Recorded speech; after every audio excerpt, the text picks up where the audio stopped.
Now, Lawyers for Human Rights is releasing its findings into one of the state of mine closures in South Africa.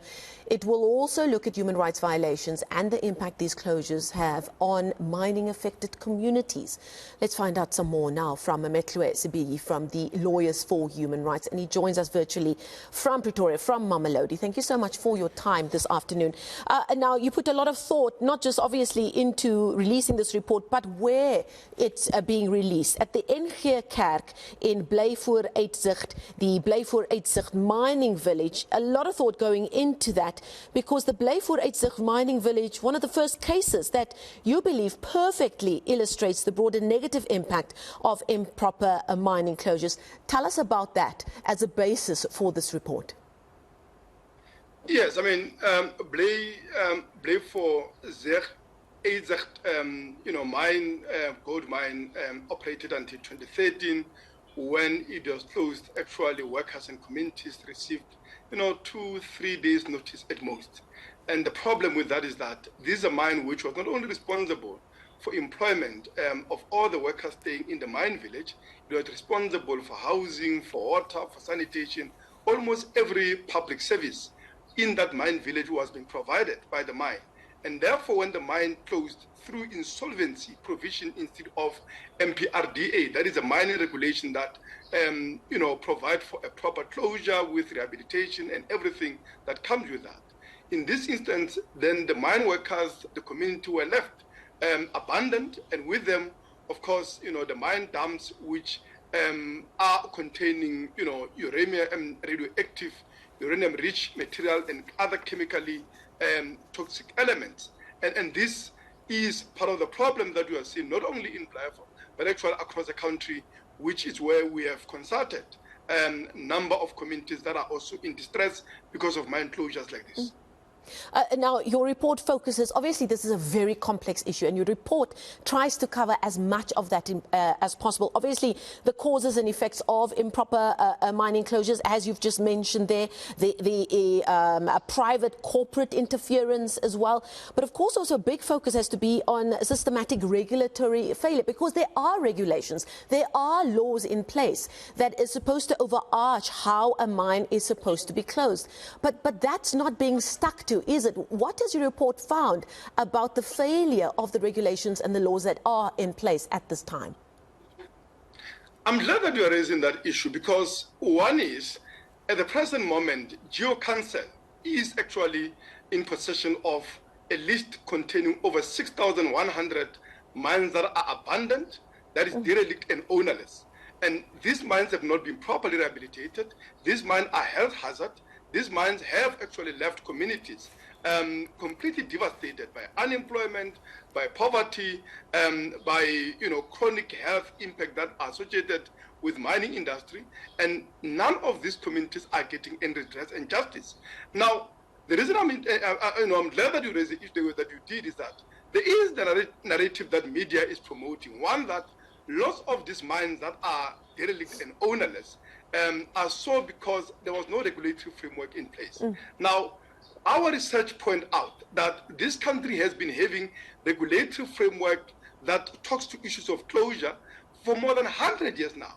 And there's governments, successive governments have been making every effort to escalate and strengthen those regulations, and what corporations have been doing has been finding ways of circumventing those regulations. Secondly, even on the base of the new dispensation, the situation is not improving. If anything, it's getting worse.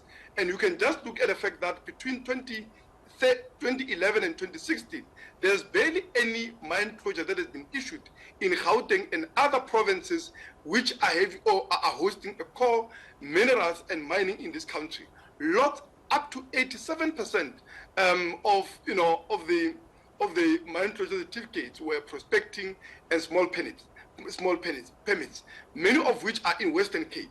Now, provinces like Gauteng, Mpumalanga, Northwest, where big corporate mining is taking place, are barely issuing any closure certificates, and we know that many mines in those areas have ceased operations, particularly in the context of volatility in the commodities market, but also across in the mining industry in general.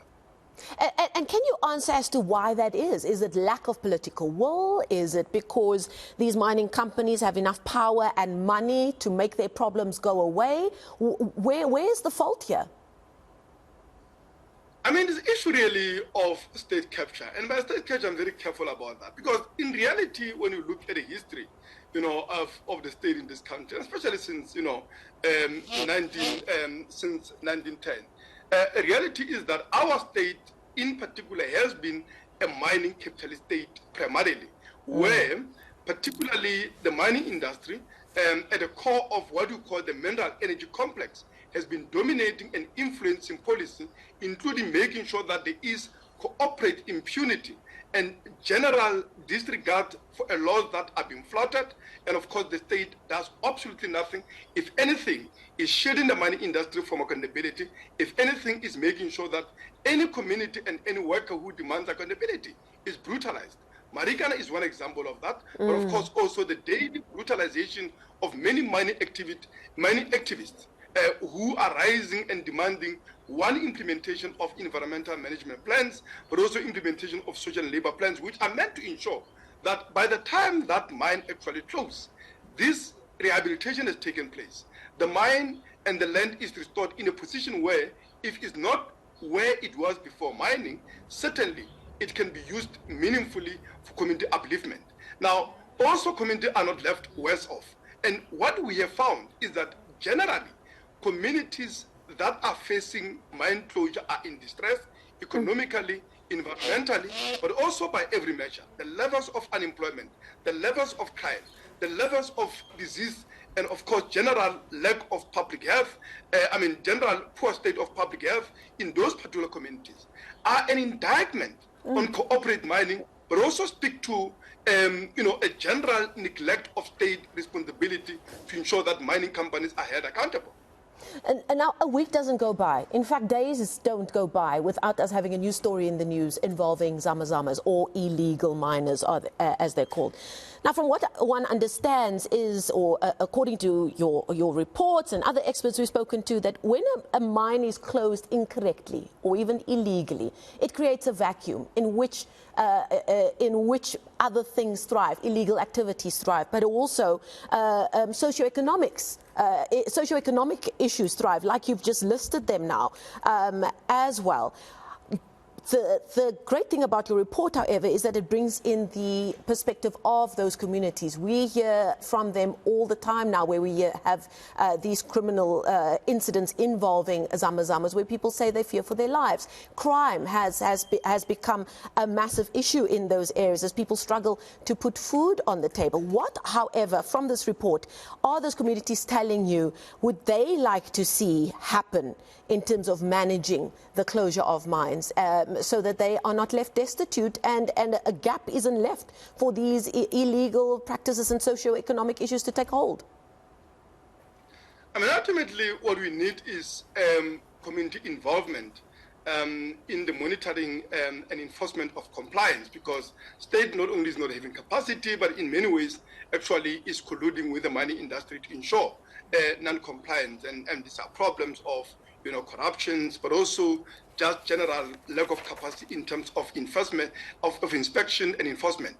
Now, we think that, there is also that, a lot that can be done further in strengthening some of the regulatory framework, particularly around what we call a care and maintenance, which is supposed to facilitate a temporary closure for the purpose of, fixing equipment, making sure that the mine is safe for further operations and all of that. But most of the time, mining corporations are utilizing provisions for care and maintenance as a step towards dereliction and abandonment of the mine. And that's a problem.